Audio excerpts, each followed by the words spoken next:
दोस्तों, आप लोग अभी तक यह जान चुके हैं कि हमारे शरीर में कुल 114 चक्र हैं।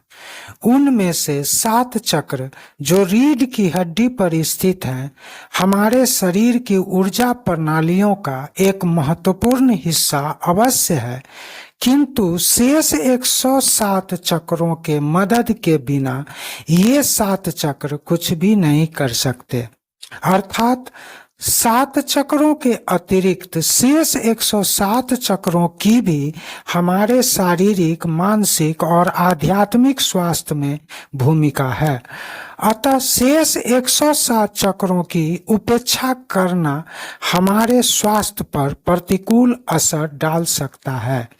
यह बात अलग है कि शेष चक्रों को जागृत करने की आवश्यकता नहीं पड़ती। वे हमारे शारीरिक गतिविधियों से ही जागृत हो जाते हैं। जगाने की जरूरत उनको पड़ती है जो सोए हुए हों या जगा देने के बाद भी पुनः चादर तानकर सो जाते हों। हमारी रीढ़ की हड्डी पर स्थित 7 प्रमुख चक्रों के साथ भी ठीक ऐसा ही होता है। इन्हें नित्य प्रति जागृत करते रहने की जरूरत पड़ती है। अगर ये सो गए तो समस्त शारीरिक, मानसिक और आध्यात्मिक शक्तियां ही ध्वस्त हो जाएंगी। मैं हूं एनपी सुशील और आप इस वक्त देख रहे हैं अपना पसंदीदा चैनल नागा 3am@333। दोस्तों, अब प्रश्न यह उठता है कि क्या बिना शारीरिक गतिविधियों के शेष 107 चक्र कार्य करेंगे? इसे विस्तार से समझने की जरूरत है। बिना शारीरिक गतिविधियों के शेष 107 चक्र भी सुचारू रूप से कार्य नहीं करते हैं, क्योंकि ऐसी स्थिति में हृदय, हार्ट और फेफड़े, लंग्स कुशलता पूर्वक कार्य नहीं करते हैं, जिससे रक्त प्रवाह और ऑक्सीजन की आपूर्ति ठप पड़ सकती है या ये प्रणालियां भी ध्वस्त हो सकती हैं। अतः शारीरिक गतिविधियां बरकरार रखने की जरूरत तो पड़ती ही है। मांसपेशियां और हड्डियां। शारीरिक गतिविधियों के अभाव में मांसपेशियां और हड्डियां कमजोर हो जाती हैं, जिससे मोटापा जैसी गंभीर बीमारी होने का तो खतरा बढ़ ही जाती है। साथ ही हड्डियों के कमजोर हो जाने के कारण प्रभावित व्यक्ति के बार बार गिरने से उन्हें चोटें भी लग सकती हैं और बार बार हड्डियां भी टूट सकती हैं। पाचन तंत्र। शारीरिक गतिविधियों के बिना पाचन तंत्र भी कमजोर हो ही जाता है, जिससे कब्ज, गैस, एसिडिटी जैसी कई पाचन संबंधी व्याधियां उत्पन्न हो सकती हैं। प्रतिरक्षा तंत्र, इम्यून सिस्टम। शारीरिक गतिविधियों के अभाव में प्रतिरक्षा तंत्र कमजोर हो जाता है, जिससे प्रतिरक्षा संबंधी व्याधियां बढ़ जाती है। मानसिक स्वास्थ्य। शारीरिक गतिविधियों के अभाव में मानसिक स्वास्थ्य कमजोर पड़ जाता है, जिससे नकारात्मक भाव बढ़ जाते हैं। परिणाम स्वरूप व्यक्ति के मन में ईर्ष्या, द्वेष, हिंसा, क्रोध, अवसाद, नफरत, कटुता, भय, दुष्टता और बदले की भावना बढ़ जाती है, जिस कारण उनके 7 प्रमुख चक्र भी सुषुप्ता अवस्था में चली जाती हैं। सारांश यह है कि शारीरिक गतिविधियों के बिना सप्त चक्र तो निष्क्रिय हो ही जाते हैं, शेष 107 चक्र भी कुशलता से कार्य नहीं करते हैं। अतः शारीरिक गतिविधियों का हमारे दैनिक जीवन में बहुत ज्यादा महत्व है। चक्र जागरण में स्मार्ट आदतों का योगदान। 10 प्रमुख स्मार्ट आदतों का जिक्र पहले किया जा चुका है।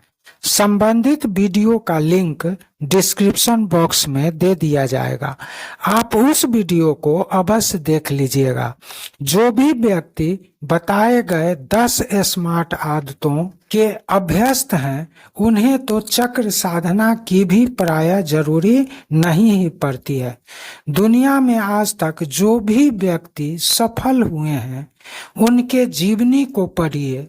आप पाएंगे कि उन्होंने बताए गए 10 स्मार्ट आदतों को तो अपनाया ही साथ अन्य कई स्मार्ट आदतों को भी अपने दिनचर्या में शामिल किया।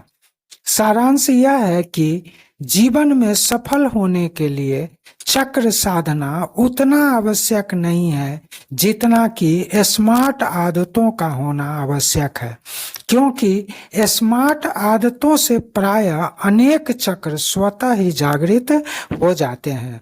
और जब तक व्यक्ति के आदतें स्मार्ट रहती हैं, तब तक अनेक चक्र भी संतुलित ही रहते हैं।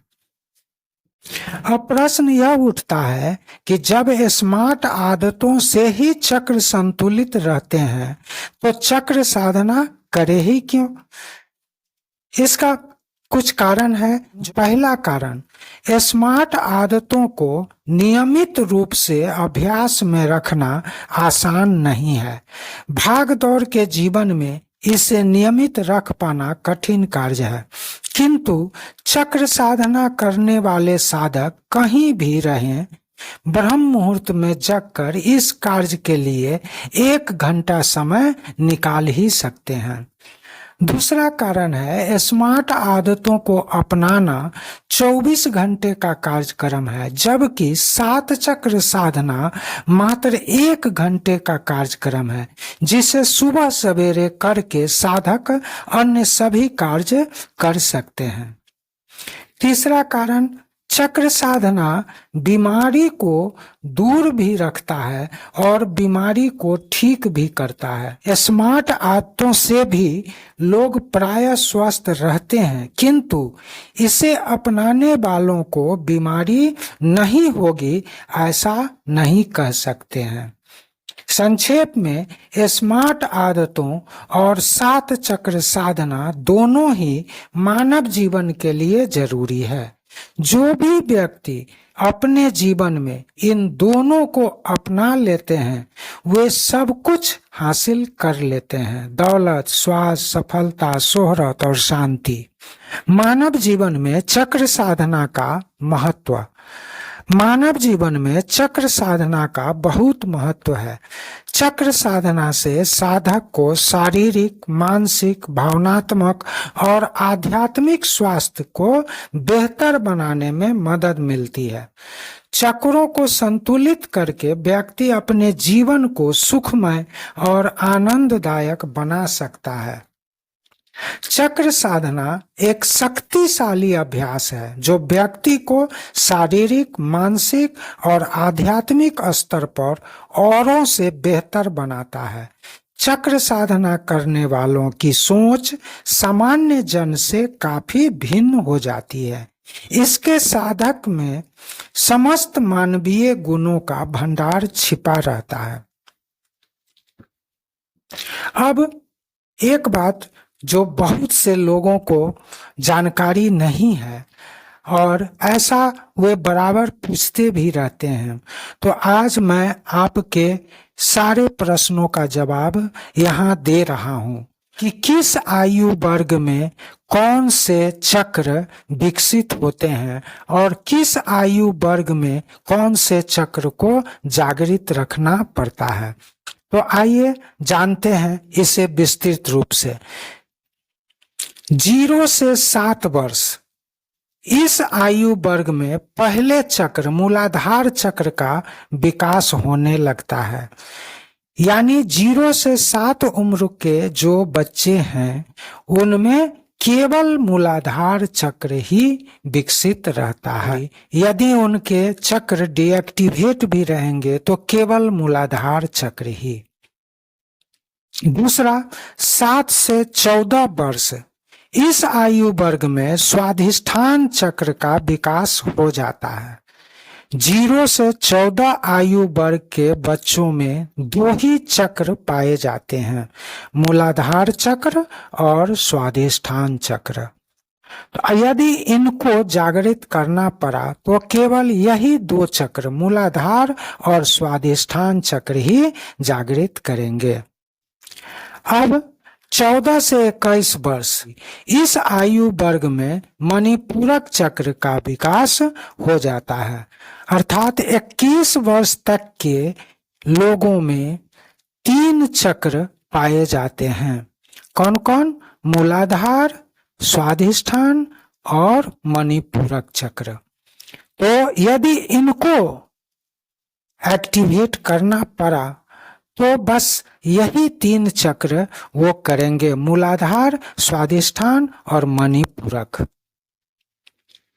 चौथा स्टेज है 21 से 28 वर्ष।